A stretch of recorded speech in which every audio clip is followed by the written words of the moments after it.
ప్రభుత్వ రంగ దిగ్గజం బ్యాంక్ ఆఫ్ బరోడా తీవ్ర సైబర్ సవాళ్లను ఎదుర్కొంటోంది. ఏకంగా 1 టెరాబైట్ సమాచారం దొంగిలించి ఆన్లైన్లో అందుబాటులో ఉంచామని ఒక హ్యాకర్ ప్రకటించడం పెద్ద ప్రకంపనలు సృష్టిస్తోంది.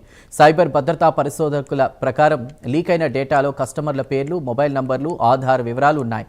అంతేకాదు సేవింగ్స్, కరెంట్ అకౌంట్ల సమాచారం, లోన్ రికార్డులు, నెట్ బ్యాంకింగ్ వివరాలు, ఎన్ఆర్ఐ, కార్పొరేట్ బ్యాంకింగ్ డేటా కూడా బహిర్గతమైనట్లు నివేదించారు. కీలకమైన బ్యాంక్ అంతర్గత ఆడిట్ నివేదికలు కూడా ఉన్నాయని తెలుస్తోంది. అయితే పాస్వర్డ్లు, పిన్లు, యూపీఐ కోడ్లు లేదా ఓటీపీలు లీక్ అయినట్లు ఎటువంటి ఆధారాలు లేవు. ఈ నివేదికలపై bank of Baroda MD, CEO Devadatta Chand స్పందించారు.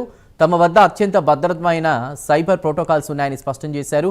ఒక ఉద్యోగి ఈమెయిల్ అకౌంట్ హ్యాక్ అవ్వడం వల్లే కొంత సమాచారం అనధికారికంగా యాక్సెస్ అయిందని, వెంటనే ఆ ముప్పును నిరోధించినట్లు ఆయన తెలిపారు. తమ కోర్ బ్యాంకింగ్ సిస్టమ్స్ సురక్షితంగా ఉన్నాయని, ప్రధాన సర్వర్లలోకి హ్యాకర్లు చొరబడలేదని బ్యాంక్ భరోసా ఇచ్చింది.